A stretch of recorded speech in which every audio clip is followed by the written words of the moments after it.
La TVT au cœur de l'information.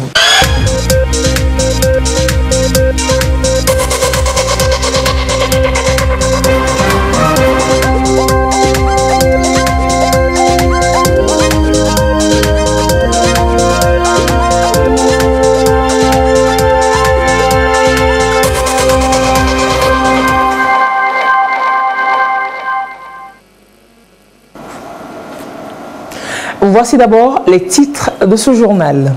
L'approche contractuelle dans la gestion des formations sanitaires au Togo s'étend bientôt à 8 autres hôpitaux. Nous suivrons en début de ce journal l'expérimentation encourageante au centre hospitalier régional d'Atakpamé.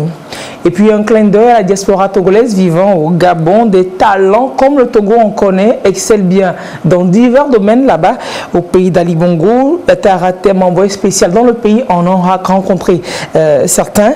Nous vous présenterons donc des exemples de réussite togolais là-bas au Gabon. Bonsoir madame, bonsoir monsieur.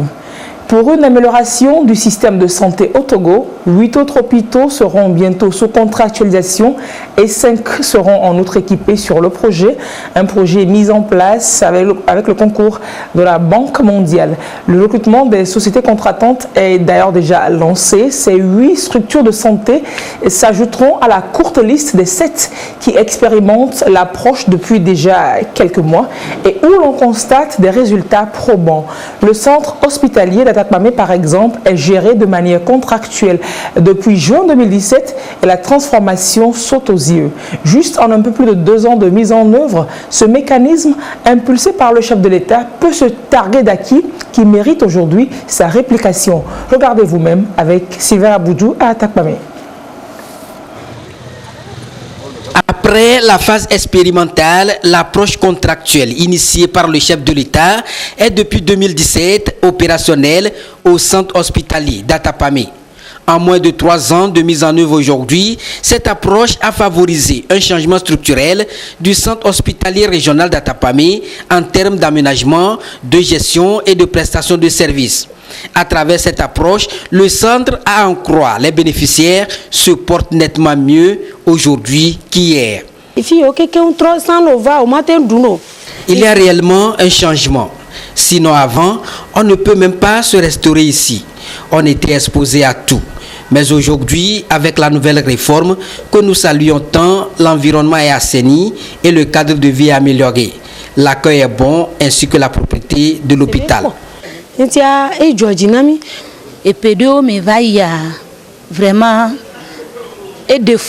Je vois que l'hôpital n'est plus comme avant, où les choses se faisaient dans le désordre. Les prestataires sont très accueillants. Moi, je suis accompagnante. C'est ma mère qui est malade. Et depuis que nous sommes arrivés, je me demande si c'est un rêve. On a mis des équipes à notre disposition. Les choses ont vraiment changé. Cette nouvelle réforme n'est pas une privatisation, mais plutôt une réorganisation de la structure. Selon le système, l'État confie la gestion de la structure à une entité à travers un partenariat public-privé. Cette entité a un regard rigoureux sur le fonctionnement et surtout sur la gestion transparente des fonds. Le mécanisme consiste à veiller au grain pour que chaque personnel respecte au quotidien son cahier de charge. Il vise aussi à contrôler la ponctualité, l'assainissement et l'aménagement du cadre de travail. Cette organisation a permis aujourd'hui au CHR d'amorcer un nouvel élan. Les choses ont changé. L'approche, comme on a eu l'occasion de le dire, nous a apporté beaucoup de choses. La gestion de l'hôpital elle-même et la manière même d'organiser les activités dans les services. Et puis, il faut dire que c'est une gestion collégiale actuellement, et inclusive, qui associe d'abord les médecins en général, et puis les administratifs, et surtout le personnel médical aussi, qui exerce au CHR Atakpamé. Bon, les réunions périodiques sont souvent organisées par les administrateurs pour rendre compte, d'accord, de l'évolution des finances surtout et des activités qui sont menées dans l'hôpital. Et donc les informations sont partagées au fur et à mesure. Disons globalement que les choses avance plutôt dans le bon sens, puisque la gestion est transparente et l'hôpital peut maintenant faire des investissements, acheter des équipements pour pouvoir améliorer la qualité des soins pour le bien-être de nos malades. À travers cette approche, le taux de fréquentation a augmenté, les consultations ont connu une nette progression et les recettes générées véritablement améliorées. Ce qui permet au CHR de pouvoir payer à temps le personnel, acheter les équipements pour renforcer le plateau technique. Nous avons procédé quelques mois après la réforme sur l'impact financier. Nous avons rattrapé le paiement de l'arriéré de salaire, soit près de 15 millions. Nous avons payé 3 mois de primes et d'indemnités d'arriéré, soit 14 880 000. Nous avons acheté 2 concentrateurs d'oxygène, un au niveau du service de pédiatrie et l'autre au niveau du service de médecine, à hauteur de 2 millions. Et les tables multiparamétriques poursuivaient les constantes de ces gens-là en coma, à 2 également, un autre à la pédiatrie, un autre à la médecine. À cela s'ajoute l'aménagement et la réhabilitation de certaines infrastructures entièrement rénovées et équipées. Nous avons également, sur cet impact financier, amélioré le cadre et les infrastructures d'accueil. Nous avons aménagé la pharmacie. Ceux qui connaissent bien l'hôpital, avant le début de la réforme, la pharmacie était logée dans les locaux de l'ancienne Togo Pharma à l'extérieur de l'hôpital. Et donc, les services de soins d'hospitalisation étant au fond, il fallait mettre du temps, parcourir l'hôpital, sortir pour chercher la pharmacie et revenir. Ce qui avait naturellement un impact négatif sur le délai de prise en charge et la qualité. Et donc, l'une des priorités au lendemain de l'approche était de loger la pharmacie, de raccrocher la pharmacie des services de soins d'hospitalisation. Donc nous avons aménagé cette pharmacie à hauteur de 8 millions. Nous avons également construit une salle de réveil au niveau du service de chirurgie à 9 654 000 et quelques. Nous avons aménagé une salle pour abriter un autoclave qui a été dotée sur le projet Muskoka à hauteur de 4 451 000. Nous avons réhabilité l'année passée les services de médecine d'ORL à plus de 12 millions. Nous avons réhabilité le service des admissions. Cette initiative, c'est d'améliorer significativement la santé des populations et contribuer au mieux à leur prise en charge. C'est donc un modèle à suivre, raison pour laquelle l'approche est aujourd'hui élargie à d'autres hôpitaux, notamment l'hôpital de Sokodé, Kara, Siou, Dapaon et actuellement au CHU Sylvanus Olympio. Un mécanisme très innovant dont le ministre de la Santé décline ici le fonctionnement. Nous avons commencé cela à Tapamé il y a 2 ans, un peu plus de 2 ans, et les résultats sont très positifs. Et c'est ce qui fait que maintenant il y a 7 entités qui sont incorporées dans la contractualisation. Et comme vous le voyez, ce n'était pas une privatisation, mais le vrai problème c'est la gestion. Et donc, la contractualisation va dans le sens de la bonne gestion. C'est donc un mécanisme très efficace pour répondre au mieux aux attentes des populations en matière de santé. Ceci à travers la transparence dans la gestion des recettes. Menace de pandémie de la maladie à coronavirus 2019. L'OMS porte la menace au niveau maximum depuis l'apparition d'un cas au Nigeria, premier cas en Afrique subsaharienne. L'Organisation mondiale de la santé exhorte les pays jusqu'ici épargnés à se préparer à sa potentielle arrivée, personne n'étant plus à l'abri. En moins de 24 heures, plus de 18 000 nouvelles infections ont été recensées à travers le monde en une 60aine de pays atteints et environ 3 000 morts. Et l'économie mondiale ne s'en porte pas mieux. Elle est fébrile et le FMI parle déjà d'un ralentissement conséquent de la croissance mondiale. Précision, Abidi Nyassimbe. La reprise de l'économie mondiale est menacée par l'épidémie de coronavirus Covid-19, met en garde le Fonds monétaire international FMI. L'institution tire la sonnette d'alarme sur cette conjoncture planétaire lors d'une réunion du G20 à Riyad, qui s'est dit prêt à agir pour limiter les risques sur la croissance. Le virus Covid-19, une urgence sanitaire mondiale, a perturbé l'activité économique en Chine et pourrait mettre en péril la reprise. En janvier, le FMI avait prédit une croissance globale de 3,3% pour 2020 contre 2,9% en 2019. L'impact du nouveau coronavirus sur la croissance serait d'environ 0,1 point selon le FMI. La reprise de l'économie prévue est donc fragile. La croissance chinoise s'établirait à 5,6% en baisse de 0,4 points comparé aux estimations de janvier. Le virus a fait plus de 2600 victimes en Chine, coupant les transports, perturbant les échanges commerciaux et attisant l'inquiétude des investisseurs, les entreprises étant obligées de suspendre leur activité. L'épidémie concerne désormais plus d'une trentaine d'États et contaminé plus de 80 000 personnes à travers le monde. Il s'agit pour l'OMS d'une épidémie d'ampleur internationale, surtout dans les pays pauvres. Déjà, les premiers cas en Égypte et en Algérie et tout récemment au Nigeria. Dorénavant, de nombreux pays prennent des mesures drastiques de confinement, des mesures saluées par l'OMS. Même si le G20 est un forum important pour aider à mettre l'économie mondiale sur une base plus solide, il est urgent d'exhorter les pays membres à coopérer pour contenir la propagation du virus. On connaît donc les précautions à prendre, hygiène encore, se laver les mains très souvent après tout geste ou alors passer sur les mains une solution hydroalcoolique. Parlons à présent des talents du Togo. Aussi bien à l'intérieur de ses frontières qu'à l'étranger, le pays regorge de talents. Le Togolais vient, bâtissons la cité, s'adresse à eux tous qui excellent dans divers secteurs d'activité. Ils sont par exemple 50 000 au Gabon avec de beaux exemples de réussite. Mais que font-ils précisément là-bas et que projettent-ils pour leur pays d'origine? Découvrons avec Yata Aratem récemment en mission à Libreville.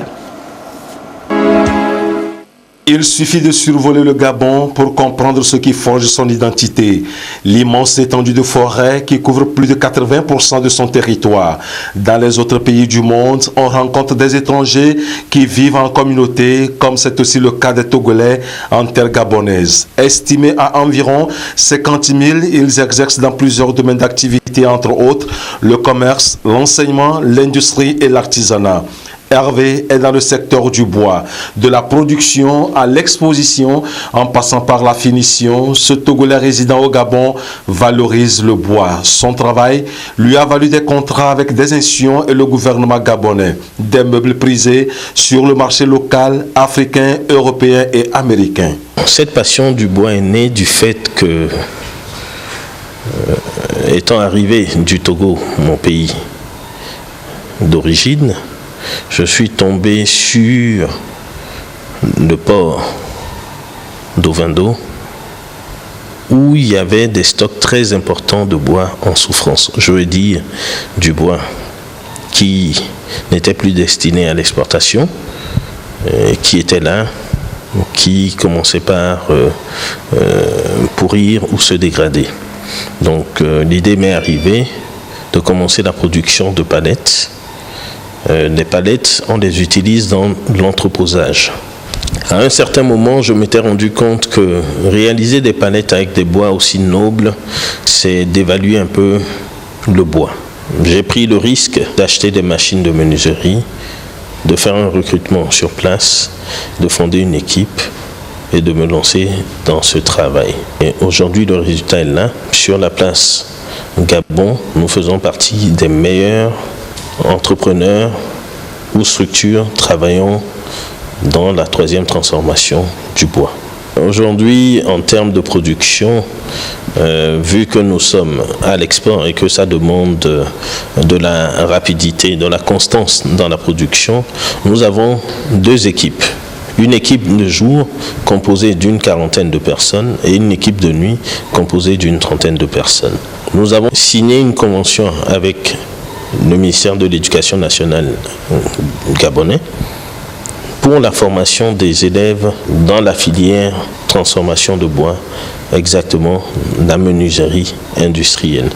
Ce centre sportif s'étend sur 4 hectares et comporte plus de 5 cours de tennis, une piscine olympique et un restaurant. Le propriétaire, un autre Togolais, Jean, il emploie des hommes et des femmes de plusieurs nationalités. Ça fait ma 5e année de gestion complète de la structure. Et une structure qui est le leader dans nos spécialités dans le pays. Nous avons des écoles.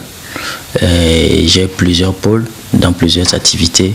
J'ai l'école de tennis, l'école de natation, l'école de foot, l'école de basket et une école dans chaque discipline d'art martial.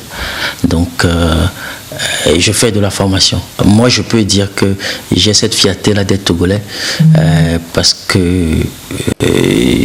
tout Togolais, avant de partir de chez lui, a ce vœu ardent d'avoir un métier, et un métier assez solide dans les mains. Et c'est ça qui fait en sorte que quand on arrive à l'étranger, on a cette faculté de nous surpasser parce que on est bien formé. Avec cette formation très dure et très bien faite au Togo, ici je pense que j'ai survolé beaucoup de choses avec cette qualité que j'avais avant de venir ici. Partager leurs expériences, tel est le désir de ces Togolais de la diaspora quand on évoque la terre de leurs aïeux, le Togo. Ça fait quand même maintenant une trentaine d'années que je suis à l'étranger. 25 ans aujourd'hui au Gabon. Bien sûr que le besoin se fait sentir. J'ai cette envie-là de faire un retour. Et en termes de projet, j'en ai pas mal.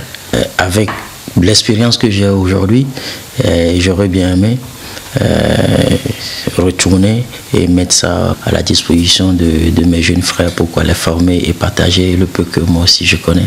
Nos projets d'avenir sont très simples. C'est le renforcement de l'équipement de production, de l'outil de production, j'entends par là les machines. C'est d'arriver à lever des fonds avec des financiers qui nous feront confiance et de pénétrer à proprement dire le marché ouest africain, je veux dire le Togo. C'est un pays en pleine croissance, c'est un pays où la politique est assez stable, c'est un pays qui nous appelle, qui nous demande de revenir et de pouvoir contribuer à l'élaboration du tissu économique, à la diversification de l'économie. Et je pense que très prochainement, nous y serons. Nous rentrerons pour faire ce qu'il faut. Pour de nombreux spécialistes, le Gabon et le Togo sont deux pays frères. Les relations bilatérales séculaires en matière politique, économique et culturelle, scientifique, environnementale, entre autres, constituent un modèle de coopération sud-sud réussi.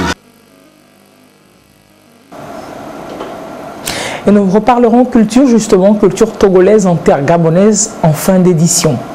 Ensemble, on va plus loin, dit-on souvent, pour relever la force de la synergie, une réalité complètement valable en entreprise où ceux qui y travaillent doivent être des collaborateurs à la réussite.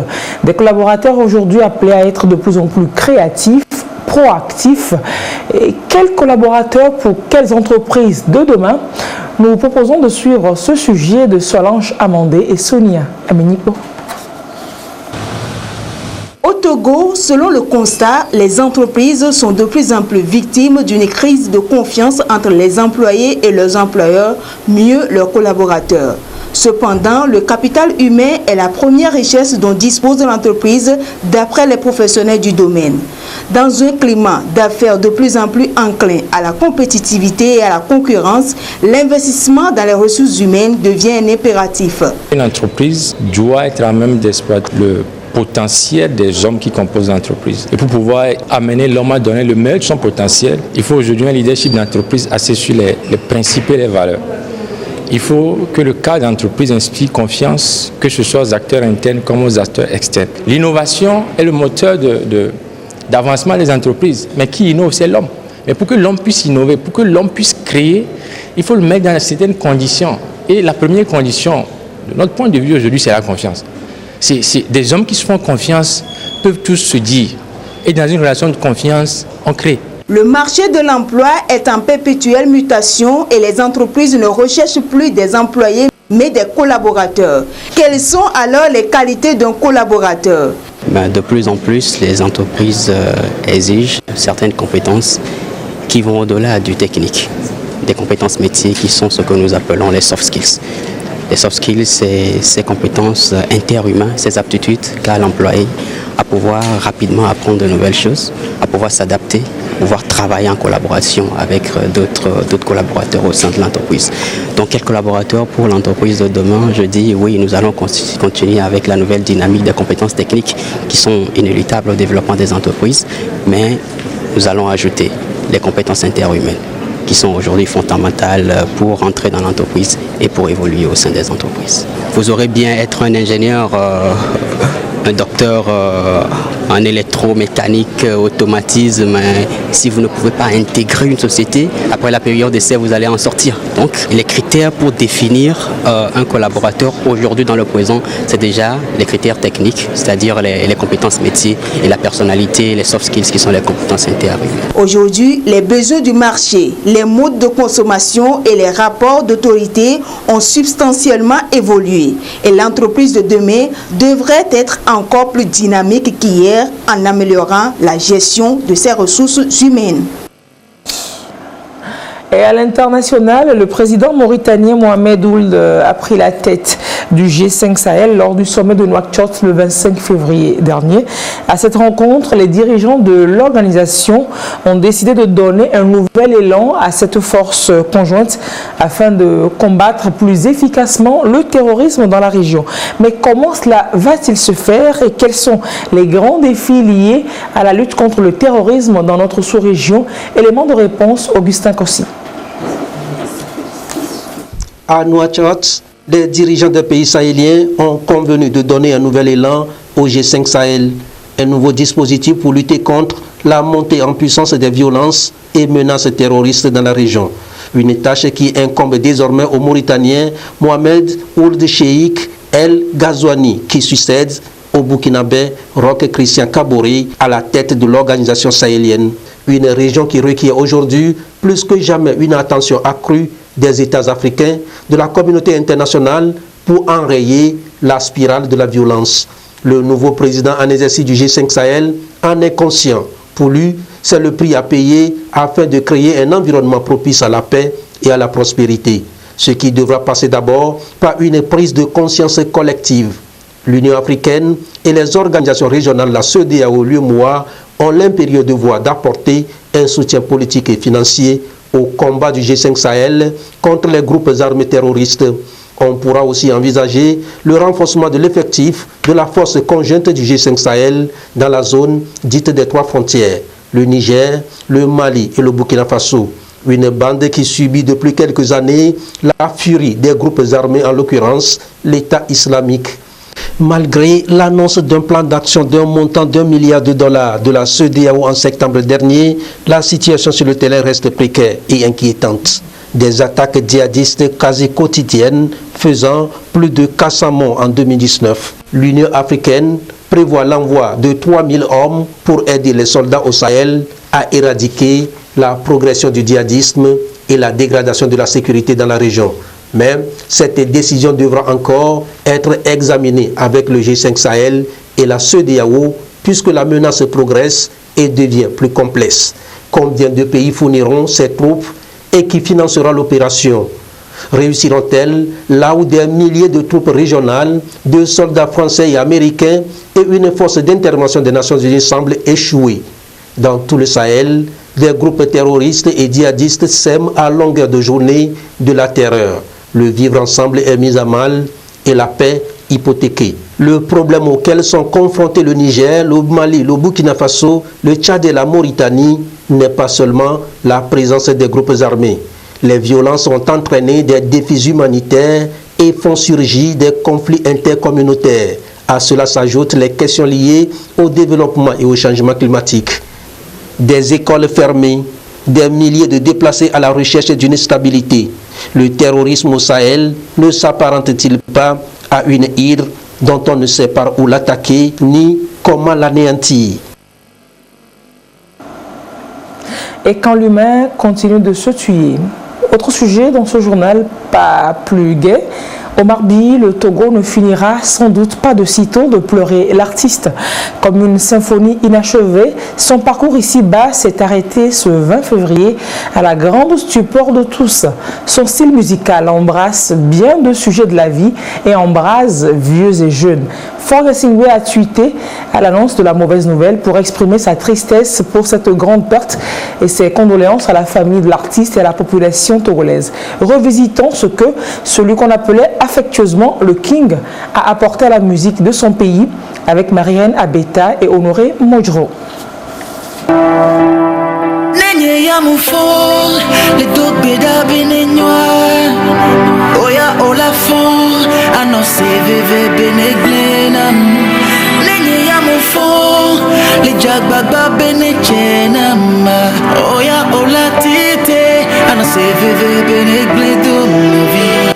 Né en 1984, Omar Bi fut un artiste multitalent.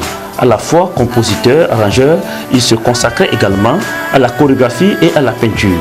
De la génération du R&B togolais, il fut le seul jeune chanteur dans le mouvement à disposer d'une équipe de danseurs et se démarquait par ses pas de danse inspirés du légendaire Michael Jackson. L'artiste a fondé Omar Bi Records, qui plus tard devient Obi Connection Music, un label avec lequel il a produit des talents en Lessa Dalmok, Sharawan, Edem Drake et plein d'autres artistes du showbiz.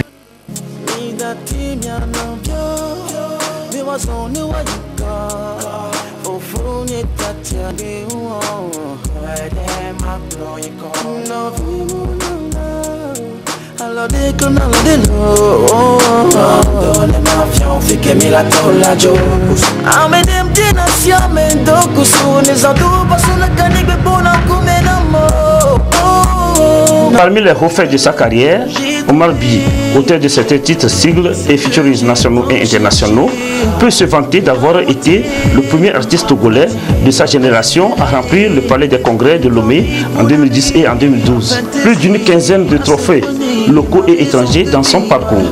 Omar Bi a demeuré une légende du R&B et pop au Togo. Ses talents lui ont fait valoir tout son mérite. Un artiste responsable, instruit, cultivé, soigné et respecté. Je retiens de lui l'amour des hommes, l'amour de son prochain, l'amour du travail bien fait, et qu'il voulait rehausser le niveau de la musique togolaise, le mettre à un tout autre niveau. Omar était amour et il partageait tout avec nous. Nos problèmes qu'on a à la maison, même quand on la porte, il nous trouvait toujours des solutions. Même si ce n'est pas à 100%. Il a beaucoup lutté pour la musique togolaise, ça c'est vrai. Il a fait tout possible à ce que la musique togolaise sache un truc, c'est que il n'y a pas de combat, plutôt que s'aimer, et que de véhiculer des messages d'amour ou des messages de consolation à travers la musique et réunir les frères qui se disent ouais, qui ne sont pas égaux ou je suis plus supérieur que toi et tout, mais lui n'a pas voulu à ce que ça reste comme ça. Il a voulu à ce que tout le monde sache que voilà, dans la musique il n'y a pas la guerre plutôt que l'amour, quoi. Il voulait à tout prix que les artistes togolais vivent de leur art. Il a mis en place beaucoup de choses pour que cela arrive. Il a vécu pleinement la musique parce que c'était ce qu'il aimait faire. J'aimerais dire aujourd'hui que Omar, ce fut un grand amoureux de la musique et surtout un génie. Si on doit compter toutes ces chansons qui ont marqué des générations, des enfants jusqu'aux vieux, il y en a tellement. Il a tellement de hits, tellement de chansons qui ont touché le cœur des gens. De son vrai nom, Anyangba Koma, Omar Bi s'est imposé comme le roi du R&B et pop du 228. C'est un artiste au palmarès distinctif, surtout avec sa voix suave et mature.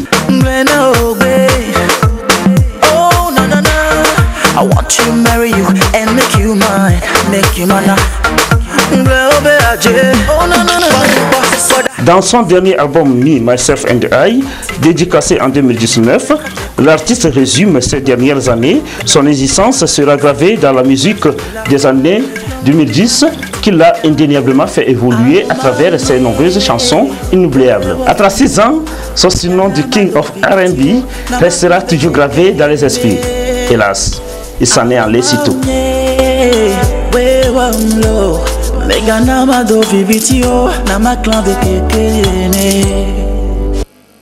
L'artiste est mort, vive l'artiste. Un artiste d'ailleurs ne meurt jamais. Ils sont ces Togolais loin de chez eux et les danses et rites leur permettent à certaines occasions de revaloriser leur quotidien et de se sentir plus proche de leur pays. Nous parlons de la diaspora togolaise au Gabon. C'est à travers une journée dédiée donc aux chants et aux danses du terroir togolais, une initiative de l'ambassade du Togo là-bas au Gabon. L'ambiance à la rencontre là-bas avec Yatar Hatem.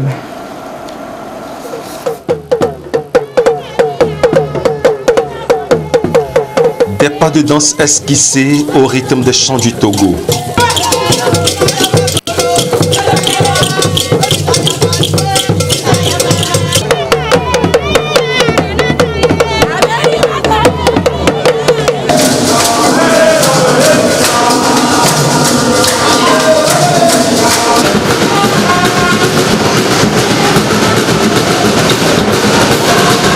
Kamou, So, Adbaja, Bobobo, Lawa, autant de danses exécutées par ces Togolais vivant au Gabon et qui témoignent de leur appartenance culturelle au Togo. La distance qui les sépare de leur nation n'affecte en rien les valeurs culturelles et cultuelles qu'ils en gardent. Ils partagent ainsi les valeurs qui les caractérisent, la culture de la paix et le vivre ensemble. Nous vivions ensemble au Togo avant notre arrivée au Gabon. Il était normal que nous nous retrouvions pour une vie harmonieuse et solidaire. Cette présence intergabonaise est rendue possible grâce à la coopération bilatérale sans cesse féconde entre les deux pays. Ici, les Togolais ne se sentent pas étrangers au vu de la symbiose avec leur terre d'accueil. Le Gabon nous a accueillis. Avec les Gabonais, c'est la paix. Nous vivons ici comme au Togo. L'essentiel, c'est le respect des lois. Nous sommes solidaires. Nous nous assistons mutuellement et nous ne cessons de nous donner un code de bonne conduite ici au Gabon. Ailleurs, en terre gabonaise, ce sont les ressortissants de Zio qui marquent leur présence. À leur actif, ce centre culturel pour diverses manifestations. Une initiative saluée par l'ambassade du Togo au Gabon. Ça fait du bien de se retrouver ensemble dans le désordre qu'on ne peut bien faire de bien. Alors je vous exhorte à continuer dans ce sens, à faire mieux. Pensez que je veux faire du bien à ma communauté.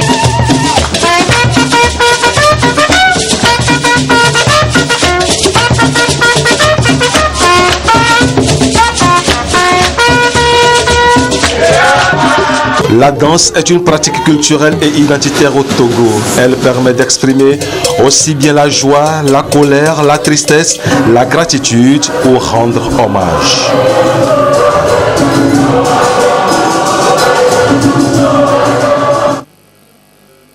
C'est sur ces notes que nous bouclons ce journal. On vous donne rendez-vous avec Yatar Hatem à 22h30 ce soir. Merci de rester sur la TVT pour la suite de ces programmes. Au revoir et à très bientôt.